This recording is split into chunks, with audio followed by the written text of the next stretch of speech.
अगर हमारे चैनल पे इस वीडियो को आप देख रहे हैं तो प्लीज़ इस वीडियो को स्किप ना करें और ये वीडियो जो है फुल देखें, क्योंकि ये वीडियो जो है ना वो आपके जानकारी के लिए ही बनाया गया है। मेरा नाम रोशन और आप देख रहे हैं झटपट न्यूज।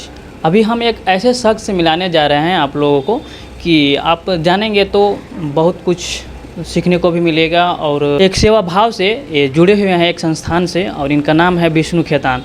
हम इनसे जानने की कोशिश करते हैं। इनका नशा खुरानी जहर खुरानी के खिलाफ संपूर्ण भारतवर्ष में केंद्रीय रेल यात्री संघ आरपीएफ जीआरपीएफ के संयुक्त तत्वाधान में 17 वर्षों से जागरूकता अभियान चला रहे हैं। और हम इनसे जानने की कोशिश करते हैं कि ये मतलब क्या है इनका संस्था और कैसे काम करते हैं। सबसे पहले आप सभी को नमस्कार।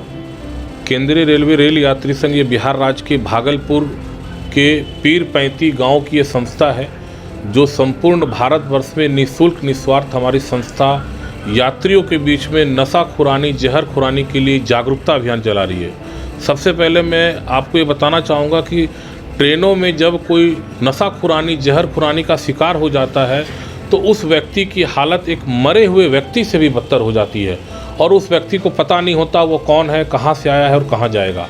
उस वक्त सिर्फ आरपीएफ और जीआरपी के लोग ही उनकी मदद कर पाते हैं।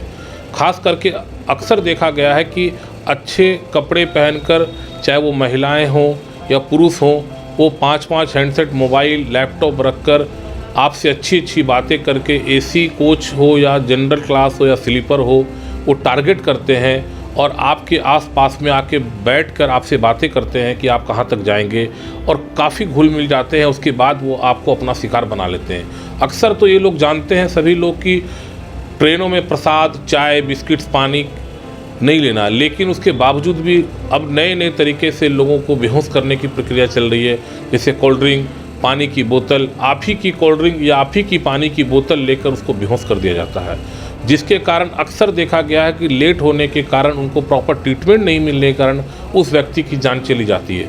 साथ ही कई जगह में ऐसा भी है कि उस मामले को उजागर भी नहीं किया जाता है और तब तक पैसेंजर्स, जब कोई सामने वाली सीट पर किसी के साथ ऐसा हादसा होता है तो उस पैसेंजर को पता नहीं होता सामने वाले को कि इनके साथ ऐसी कोई घटना हुई, क्योंकि वो व्यक्ति सोया होता है, उसका सारे सामान तो उतर जाते हैं। जब ट्रेन गंतव्य स्टेशन पर पहुंचती है तब जाकर पता चलता है आरपीएफ या जीआरपी के माध्यम से कि कोई आदमी ट्रेन में सोया हुआ है। उसकी छानबीन होती है, पता चलता है 12 घंटा हो गए, 10 घंटा हो गए, जिसको प्रॉपर ट्रीटमेंट नहीं मिल पाया तो वो व्यक्ति की जान भी चल जाती है। तो अक्सर हमारी संस्था इस काम को 17 वर्षों से भागलपुर से पूरे देश में जागरूकता अभियान चलाकर पैम्पलेट्स बैनर साउंड सिस्टम के माध्यम से संस्था के द्वारा सभी बड़े स्टेशनों पर सारे सामान निःशुल्क उपलब्ध कराए जाते हैं ताकि हम लोग अधिक से अधिक लोगों को जागरूक कर सकें।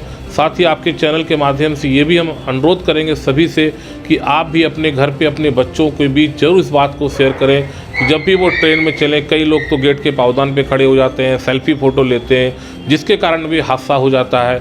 कई ऐसी समस्या है जिसके कारण लोगों की जान चल जाती है। अक्सर हम लोग ये बताते हैं स्टेशनों पर जाकर कार्यक्रम के माध्यम से कि आपके परिवार के लोग, आपके बच्चे आपके घर पे इंतज़ार कर रहे हैं, लेकिन अक्सर ये भी देखा गया है कि जब हम लोग कार्यक्रम करते हैं तो कई लोग उस चीज़ को इग्नोर कर देते हैं और जब उनके साथ ऐसा हादसा होता है तब उनको लगता है कि नहीं, ये वाकई में जहर खुरानी नशा खुरानी की ये जो घटना है, ये बड़े पैमाने पर जो पूरे देश में जो कई गिरोह इस पर काम कर रहे हैं उस पर काफ़ी कंट्रोल किया गया है, लेकिन उसके लिए जब तक यात्री जागरूक नहीं होंगे तब तक इसकी समस्या का समाधान नहीं हो सकता।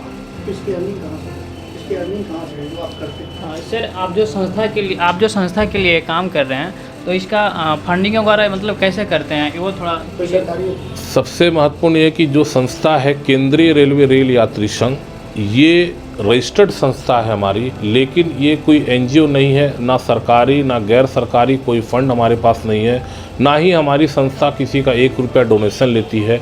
ये हम अपने परिवार के निजी पैसे से इसका पूरे जगह में इसका उपयोग करते हैं और जहाँ पर भी ज़रूरत होती है, जो सामान उपलब्ध कराना होता है, बैनर पोस्टर साउंड सिस्टम सारा सामान, पेन ड्राइव माइक तक। साथ ही हम लोग सड़क सुरक्षा को लेकर भी हेलमेट बांटते हैं सिंबॉलिक, कि लोग उसको पहने और उपयोग करें। सेम घटनाएं हैं कि जब एक परिवार में 10 आदमी है और एक बंदा अगर कमाने वाला है और उसके साथ अगर बिना हेलमेट के वो जाता, वो गिर जाता है तो वो एक्सपायर कर जाता है, ब्रेन हेमरेज हो जाता है, तो उस पूरे परिवार के ऊपर एक बहुत बड़ी मुसीबत खड़ी हो जाती है। इसके लिए हम लोग सिंबॉलिक हेलमेट भी बांटते हैं और पूरे देश में जाकर इसको भी जागरूकता अभियान चलाते हैं। दूसरी बात सर, आप जो संस्था के लिए काम कर रहे हैं, तो ऐसी मतलब जो प्रेरणा, मतलब इसको प्रेरणा स्रोत आप कहाँ से? सबसे पहली बात है कि जो प्रेरणा मिली वो हमारे साथ खुद एक घटना घटी थी। ट्रेन में ड्रगिंग, नशाखुरानी से संबंधित शिकार हो गए और उस व्यक्ति को हम बचा नहीं पाए।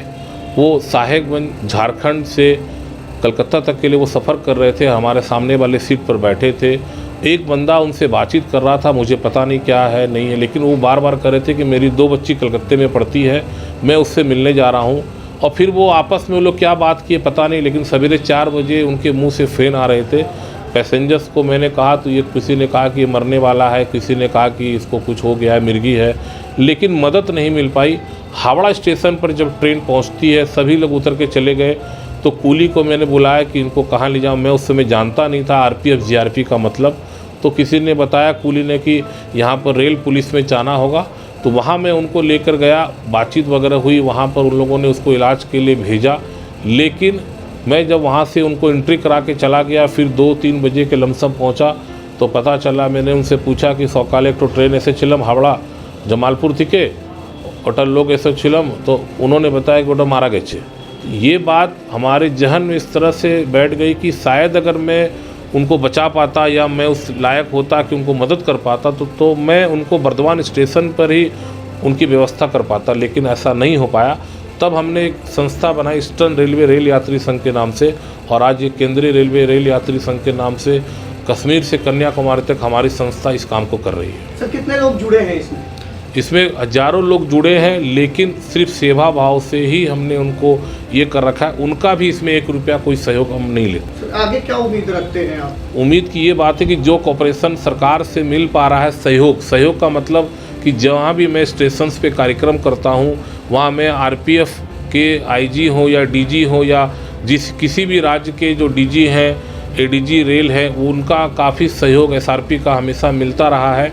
और आगे भी हम चाहेंगे कि उनके सहयोग के साथ साथ पैसेंजर्स भी जागरूक हो, उनका भी सहयोग मिले, ताकि जो घटनाएं होती हैं ट्रेनों के अंदर में चोरी की, पकड़मारी की या अन्य जो घटनाएं होती है उस पर अंकुश लगाया जा सके। सर कितने साल से ये आप कर रहे हैं? 17 साल से। 17 साल से क्या क्या आपको इसमें बेनिफिट मिला है?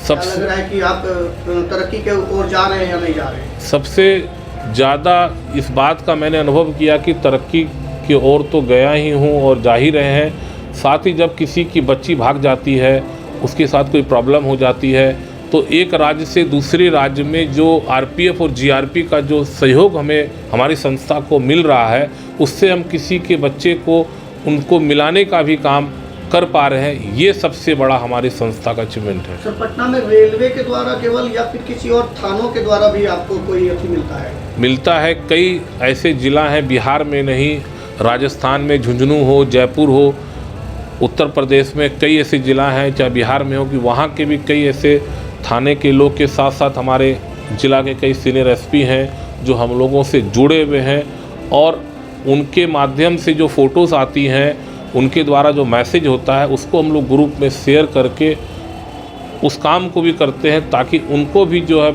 किसी प्रकार की कोई समस्या ना हो और बच्चे की रिकवरी हो जाए। सर ऐसा करने से आपको कभी कोई झटका उटका लगा, कहीं आप फंसे, कहीं FIR? हाँ, ऐसा हुआ है कि एक बार एक महिला ने कंप्लेन किया कि हमारे साथ छिड़कानी हो गई है, तो हमने उसे किसी स्टेशन पे उतरवाने का सारा सिस्टम ये किया, बातचीत कर ली। और जब स्टेशन पर, वो स्टेशन का नाम मैं नहीं कहना चाह रहा हूँ, और वो घटना घटी, उससे मेरे को ये लगा कि जब उनको मैंने मदद पहुँचाई, और मदद पहुंचाने के बाद जब उनसे कहा गया कि हमारे लोग जब गए एक कंप्लेन लिखवाने के लिए कि आप एक रिटर्न में कंप्लेन दे दीजिए, तो उन्होंने साफ इनकार कर दिया और उन्होंने मुकर गए। तो जिससे जो यात्रियों को उतारा गया था, उस व्यक्ति ने हमारे ऊपर एक FIR लिख के दी, लेकिन घटना वो सत्य थी जिसकी जांच हुई और GRP और RPF के संयुक्त ध्यान में उसकी पूरी इंक्वायरी करके उस मामले को झूठा साबित किया। धन्यवाद।